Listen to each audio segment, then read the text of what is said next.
Hi friends, मेरा नाम जयप्रकाश कुमार और मैं आप सभी का स्वागत करता हूं मैं अपने यूट्यूब चैनल एडीएल स्टडी पर। और आज हम लोग क्लास 12 का इलेक्ट्रोस्टैटिक का यूनिट 6 लेकर आए हैं। और आज का हमारा जो टॉपिक है वह है इलेक्ट्रिक सर्किट। तो चलिए बिना देर किए हुए आज के क्लास को शुरू करते हैं। तो फर्स्ट क्वेश्चन है आपका कि एक गैल्वेनोमीटर को आमीटर में परिवर्तित करने के लिए लगाना चाहिए। तो इसका जो राइट आंसर हो जाएगा ऑप्शन ए हो जाएगा। ऑप्शन ए इसका राइट आंसर हो जाएगा। ऑप्शन ए है कि इसके समांतर क्रम में निम्न प्रतिरोध, क्या निम्न प्रतिरोध। तो देखिए, जब आप गैल्वेनोमीटर के समांतर क्रम में निम्न प्रतिरोध लगाइएगा तो उससे क्या होगा कि रेसिस्टेंस हो जाएगा।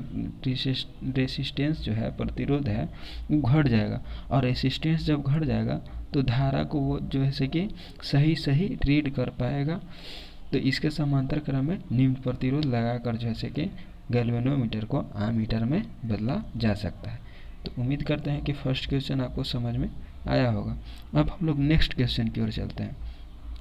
तो नेक्स्ट क्वेश्चन है हमारा, कह रहा है कि किसी परिपथ में 2 एम्पियर की धारा 6 मिनट तक प्रवाहित करने में 1000 जूल कार्यक्रम पड़ता है। तो परिपथ में स्रोत का विद्युत वाहक बल कितना होगा।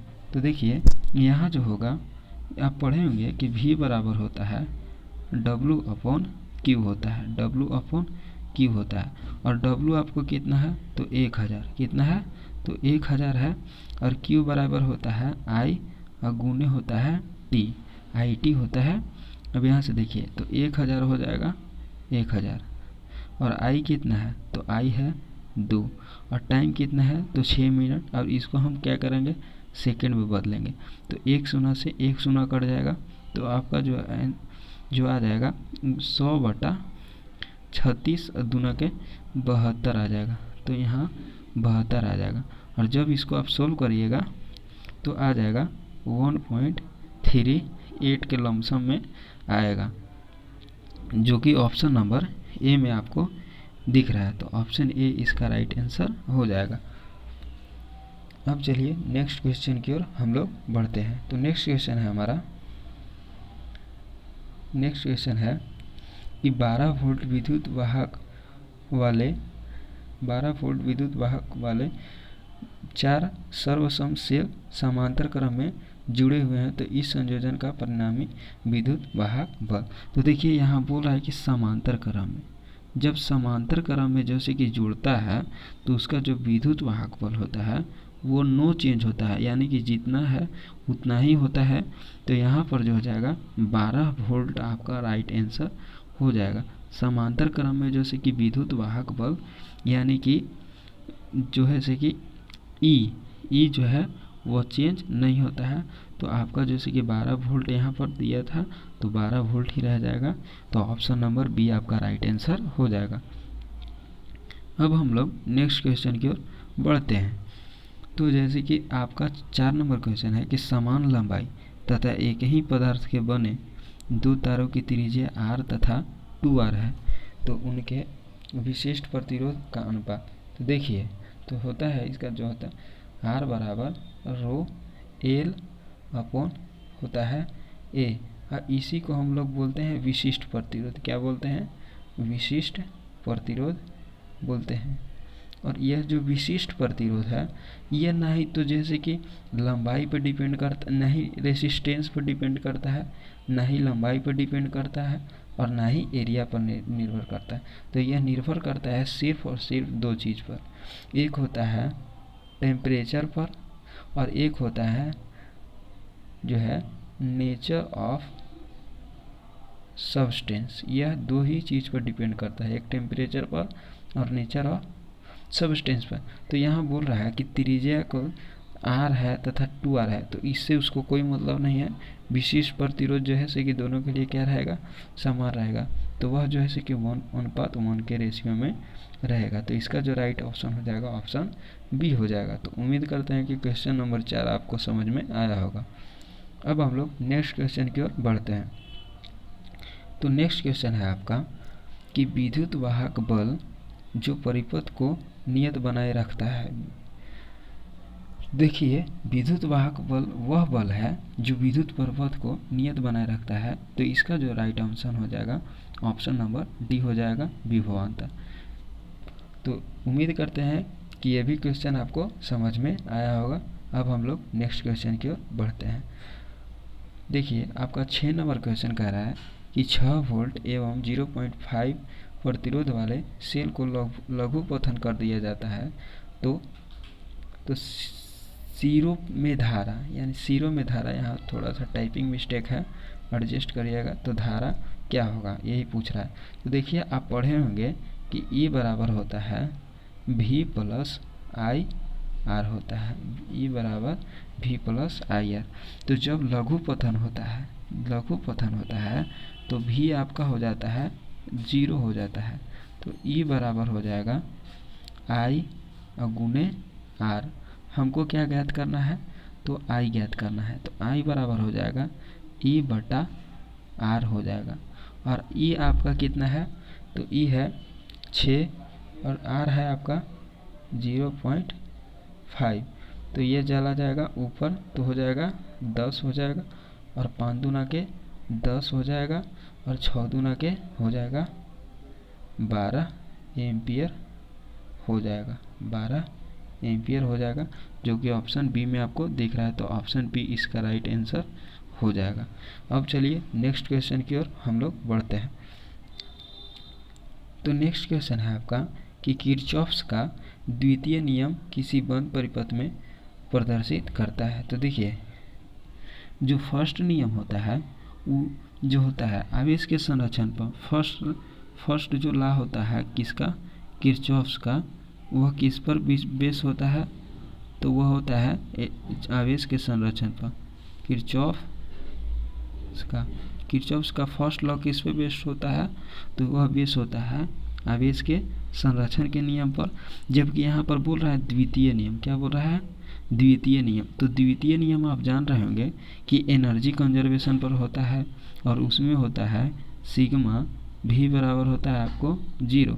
आप पढ़ेंगे कि V बराबर होता है IR, यानी कि V बराबर IR, V कितना हो जाएगा 0, और यह जो है क्या होता है, ओम्स लॉ होता है। तो इसका जो राइट ऑप्शन हो जाएगा ऑप्शन ए हो जाएगा। तो उम्मीद करते हैं कि क्वेश्चन नंबर 7 आपको समझ में आया होगा। अब हम लोग नेक्स्ट क्वेश्चन की ओर बढ़ते हैं।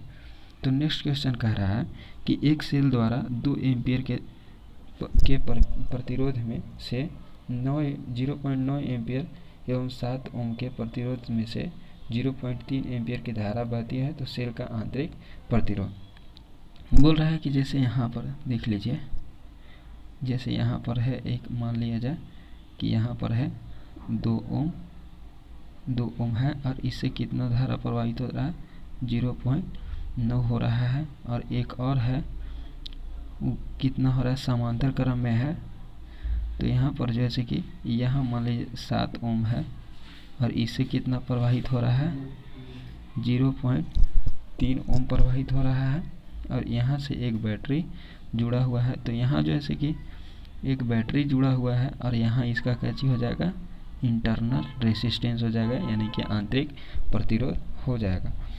अब देखिए जब ये समांतर क्रम में है, तो समांतर क्रम में है तो यहाँ का जैसे कि पोटेंशियल और यहाँ का पोटेंशियल बराबर हो जाएगा। तो पोटेंशियल बराबर का चीज होता है V बराबर होता है IR, और यहाँ पर इंटरनल रेसिस्टेंस R है, तो यह रेसिस्टेंस इसके साथ भी आएगा और इसके साथ भी आ जाएगा। तो यहाँ पर हो जाएगा 0 पॉइंट, जिसे देखिए यहाँ पर, यहाँ अगर हम A मान लेते हैं और यहाँ B मान लेते हैं, तो VA का पोटेंशियल और VA का पोटेंशियल और VB का पोटेंशियल क्या हो जाएगा, सेम हो जाएगा। और यहाँ से आप देखिएगा तो V बराबर होता है IR, तो 0.9, और R आपका कितना हो जाएगा, तो 2, और प्लस में हो जाएगा R, और यहाँ पर कितना हो जाएगा, तो यहाँ पर आपको हो जाएगा 0.3, यह हो जाएगा धारा, और यहाँ हो जाएगा 7 और प्लस में R, और यहाँ से आप काटिएगा तो यहाँ 3 बार में कट जाएगा, तो यह हो जाएगा 6 और प्लस में कितना हो जाएगा 3R हो जाएगा, और यहाँ हो जाएगा 7 प्लस r हो जाएगा। आप जब r को इधर लाइएगा तो ये हो जाएगा 2r, एक r इधर जाएगा तो यहाँ 2r बच जाएगा, और यहाँ 7 में से 1 जाएगा तो 1 बच जाएगा, और r बराबर कितना आ जाएगा 1/2, और r बराबर कितना हो जाएगा तो 0.5 हो जाएगा, जो कि ऑप्शन नंबर ए में आपको दिख रहा होगा। तो ऑप्शन ए आपका राइट आंसर हो जाएगा। तो थोड़ा ये लेंदी क्वेश्चन था, आप उम्मीद करते हैं कि आपको समझ में आया होगा। अब हम लोग नेक्स्ट क्वेश्चन की ओर बढ़ते हैं। तो नेक्स्ट क्वेश्चन है आपका कि एक सेल जिसका विद्युत वाहक बल ई है को आर प्रतिरोध के साथ लगाया जाता है, तो जिससे इसके सिरों पर उत्पन्न विभवांतर भी है, तो सेल का आंतरिक प्रतिरोध होगा। तो इसका जो है राइट आंसर हो जाएगा आपका ऑप्शन बी हो जाएगा। बोल रहा है कि विद्युत वाहक बल ई है और आर प्रतिरोध के साथ लगाया जाता है, तो इसके सिरों पर विभवांतर जो उत्पन्न होता है भी होता है। तो आर का जो फॉर्मूला होता है ई माइनस भी, ध्यान में रखिएगा, ई माइनस भी होता है, और बटा में भी हो जाएगा, और गुना में आपका कितना हो जाएगा आर हो जाएगा। यही इसका जैसे कि फॉर्मूला होता है आंतरिक प्रतिरोध का, जो कि ऑप्शन नंबर आपको बी में दिख रहा होगा। तो ऑप्शन बी इसका राइट आंसर हो जाएगा। अब चलिए नेक्स्ट क्वेश्चन की ओर बढ़ते हैं। नेक्स्ट क्वेश्चन कह रहा है कि यदि व्हीटस्टोन ब्रिज में बैटरी एवं गैल्वेनोमीटर की स्थितियां आपस में बदल दिया जाए तो संतुलन क्या होगा। तो देखिए कुछ इस प्रकार से शेप होता है, जैसे व्हीटस्टोन ब्रिज का कुछ इस तरह से होता है, यहाँ होता है। चलिए हम कोशिश करते हैं फिगर बनाने का। ये होता है, और यहाँ भी आपको देखिएगा तो यहाँ इस तरह से रहेगा, और यहाँ गैल्वेनोमीटर लगाया जाता है जो रीड करता है किसको, धारा को, और इसके जैसे कि इस तरह से कुछ यहाँ पर एक सेल लगाया हुआ रहता है। तो बोल रहा है कि यहाँ पर जो है ये दोनों को इंटरचेंज कर दिया जाए, इसको जैसे कि दोनों को क्या किया जाए इंटरचेंज कर दिया जाए, तो क्या होगा, तो इससे कोई प्रभाव नहीं पड़ेगा, इससे उसके संतुलन बिंदु पर कोई इफेक्ट नहीं पड़ेगा, यानी कि विस्थापित नहीं होगा। तो ऑप्शन बी आपका राइट आंसर हो जाएगा। तो उम्मीद करते हैं क्वेश्चन नंबर 10 भी आपको समझ में आया होगा। अब हम लोग नेक्स्ट क्वेश्चन की ओर बढ़ते हैं। तो नेक्स्ट क्वेश्चन कहता है कि किरचॉफ का प्रथम नियम अर्थात किसी संधि पर सिग्मा आई बराबर 0, तो सिग्मा आई बराबर 0 बोल रहा है। तो यहाँ जो कि सिंबल के साथ लिखा हुआ है सिग्मा आई बराबर 0, तो किस संरक्षण पर के सिद्धांत पर आधारित है। तो यह जो है किसके संरक्षण पर आधारित है, तो यह जो है किरचॉफ का जो फर्स्ट लॉ है वो जो चार्ज के आवेश के संरक्षण के नियम पर आधारित है, यानी कि सिग्मा आई बराबर 0। अब क्वेश्चन नंबर 12 है आपका कि एक प्राथमिक सेल का विद्युत वाहक बल 1.5 वोल्ट है। कितना है 1.5 वोल्ट। उसे लघु पतन करते हैं तो 3 एम्पियर की धारा प्रवाहित होता है, तो आंतरिक प्रतिरोध है। तो हम ये पहले भी बताए हैं कि जैसे कि इसका जो फॉर्मूला होता है ई बराबर क्या होता है, तो वी प्लस आई आर होता है, ई बराबर वी प्लस आई आर। तो ई आपका कितना है, तो 1.5 है, और लघु पतन होता है तो वी बराबर भी कितना हो जाता है 0 हो जाता है, 0 हो जाएगा। और आई आपको कितना है, तो 3 है, और आर कितना है, तो आर ही रहेगा, तो 1.5 हो जाएगा, और बटा में कितना हो जाएगा 3 हो जाएगा, और बराबर आर हो जाएगा। तो यहाँ पॉइंट उड़ेगा तो नीचे कितना आ जाएगा 10 आ जाएगा, तो 3 पंती 15 और 5 दूना के 10, यानी कि आर बराबर कितना आ जाएगा 0.5 आ जाएगा, और जो कि ऑप्शन नंबर आपको सी में दिख रहा होगा। तो ऑप्शन सी इसका राइट आंसर हो जाएगा। अब हम लोग नेक्स्ट क्वेश्चन की ओर बढ़ते हैं। तो नेक्स्ट क्वेश्चन हमारा कि व्हीटस्टोन सेतु का मुख्य कार्य। तो व्हीटस्टोन सेतु का जैसे कि मुख्य कार्य होता है, सबसे पहले तो ये कंपैरिजन करता है कि जैसे यहाँ व्हीटस्टोन आप कुछ ब्रिज बनाए हैं, तो इस तरह से देखिए हम बनाने की कोशिश करते हैं। व्हीट स्टोन ब्रिज, कुछ इस तरह का होता है। यहाँ प्रतिरोध रहता है, यहाँ प्रतिरोध रहता है, यहाँ और यहाँ रहता है। यहाँ P है, Q है, R है, S है, तो होता है P अपॉन Q और बराबर R अपॉन S। यानी कि यहाँ जो है कंपैरिजन होता है, सर्वप्रथम क्या होता है, कंपैरिजन होता है रेसिस्टेंस में। तो इसका जो राइट ऑप्शन हो जाएगा डी हो जाएगा। क्या हो जाएगा, प्रतिरोधों की तुलना। ये हो सकता है, ये ऑप्शन ए आपको हो सकता है, जब ये नहीं होगा तो, जब ये ऑप्शन में नहीं होगा तो ये आपका राइट आंसर हो सकता है। और यहाँ जो है कंपैरिजन वाला भी दिया हुआ है, तो ये पहले होगा। तो चलिए अब हम लोग नेक्स्ट क्वेश्चन की ओर बढ़ते हैं। देखिए बोल रहा है कि जब सेलों को समांतर क्रम में जोड़ा जाता है तब धारा क्या होता है। तो देखिए आप पढ़े होंगे कि V बराबर होता है IR होता है। क्या, V बराबर IR होता है। तो जब समांतर क्रम में जोड़ा जाता है तो V आपका क्या होता है, सेम होता है। तो V आपको जो है कि IR बराबर क्या हो जाएगा, कांस्टेंट हो जाएगा, कांस्टेंट हो जाएगा। तो I बराबर कांस्टेंट हो जाएगा, तो I इन्वर्सली प्रोपोर्शनल हो जाएगा R के। क्या हो जाएगा, R के। तो जैसे कि क्या होगा कि जब सेलों को समांतर क्रम में जोड़ा जाता है, तो जैसे कि समांतर क्रम में आपको पता होगा कि समांतर क्रम में रेसिस्टेंस जो है कि घटता है। समांतर क्रम में क्या होता है, रेसिस्टेंस घटता है। तो रेसिस्टेंस घटेगा तो ऑब्वियसली सी बात है कि जैसे कि करंट आपका क्या होगा, बढ़ेगा। तो ऑप्शन आपका बी राइट आंसर हो जाएगा। अब हम लोग नेक्स्ट क्वेश्चन की ओर बढ़ते हैं। नेक्स्ट क्वेश्चन है आपका कि किसी उपकरण के आंतरिक प्रतिरोध का मान अधिकतम होगा। तो आंतरिक प्रतिरोध का अधिकतम मान किस में होता है, तो आपका जैसे कि किस में होता है, वोल्ट मीटर में होता है। वोल्ट मीटर में आपका जैसे कि आंतरिक प्रतिरोध, और आदर्श के लिए क्या होता है, आदर्श वोल्ट मीटर के लिए जो है कि आंतरिक प्रतिरोध का मान इनफाइनाइट हो जाता है। क्या होता है, इनफाइनाइट होता है। तो 15 का ऑप्शन बी आपका राइट आंसर हो जाएगा। अब हम लोग नेक्स्ट क्वेश्चन की ओर बढ़ते हैं, और यह हमारा जो है कि लास्ट क्वेश्चन है।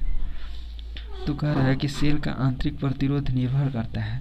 तो यह जो है कि देखिएगा, तो यह प्लेटों के बीच की दूरी पर भी निर्भर करता है, डूबी हुई प्लेट के क्षेत्रफल पर भी निर्भर करता है, और जो है कि विलयन की सांद्रता पर भी निर्भर करता है। तो ऑप्शन डी इसका राइट आंसर हो जाएगा। तो आज का क्लास आपको कैसा लगा है, ये हमको कमेंट में बताइएगा। अगर अच्छा लगा होगा तो चैनल को सब्सक्राइब करिएगा, वीडियो को लाइक करिएगा और ज़्यादा से ज़्यादा शेयर करिएगा। तो thank you for watching this video. धन्यवाद।